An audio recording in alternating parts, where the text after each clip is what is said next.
Welcome to steno with Paras. Dictation start होगी 5 second बाद। Start. Bharat और चीन के बीच उपजे तनाव को लेकर अमेरिकी राष्ट्रपति के इस कथन का ठीक ठाक मतलब निकालना कठिन है कि दोनों देशों की सीमा पर हालात खराब हैं और वह समाधान निकालने की कोशिश कर रहे हैं।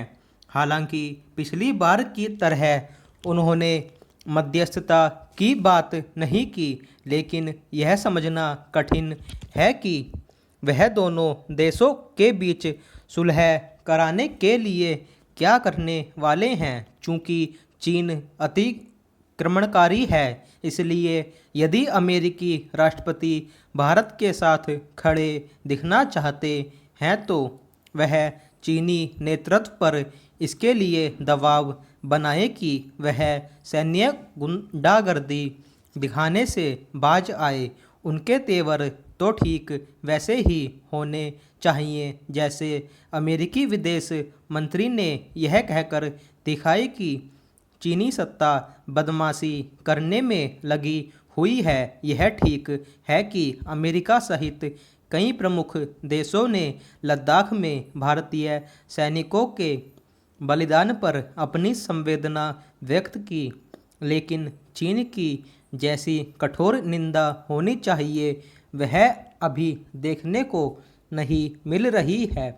भारत को इसके लिए कूटनीतिक स्तर पर कोशिश करनी चाहिए कि विश्व के प्रमुख राष्ट्र और खासकर सुरक्षा परिषद के सदस्य चीन के आक्रामक रवैये के खिलाफ एकजुट हों और उसकी भर्त्सना करें। पहला, विश्व समुदाय को चीन को इसलिए भी कठोर निंदा का पात्र बनाना चाहिए क्योंकि जब दुनिया उसकी धरती से निकले कोरोना वायरस से जूझ रही है, तब वह हांगकांग को हड़पने, ताइवान को तंग करने और भारत को धमकाने की कोशिश कर रहा है।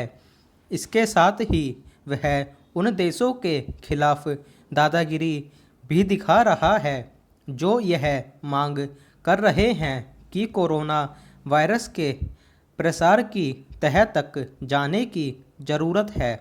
चीन खुद को महाशक्ति साबित करने के लिए जैसी हरकतें कर रहा है वे काफ़ी कुछ वैसी ही हैं जैसी हिटलर के वक्त जर्मनी की थी। दुनिया के बड़े देशों को यह समझने की ज़रूरत है कि निरंकुश चीनी नेतृत्व एशिया ही नहीं विश्व शांति के लिए खतरा बन रहा है। वह अपनी हद में रहे, इसके लिए उस पर चौतरफा दबाव बनाया जाना चाहिए। इस दबाव में भारत को भी शामिल होना होगा।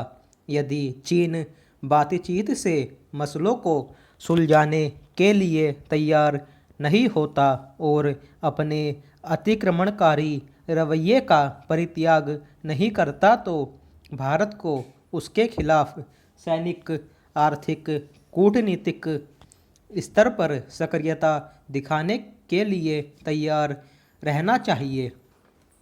यह सक्रियता ऐसी होनी चाहिए कि दुनिया को यह साफ संदेश जाए कि भारत चीन से बातचीत के लिए तो तैयार है, लेकिन उसकी दादागिरी को सहन करने के लिए हरगिज नहीं तैयार। तानाशाह चीन की घेराबंदी वक्त की मांग भी है और ज़रूरत भी। स्टॉप।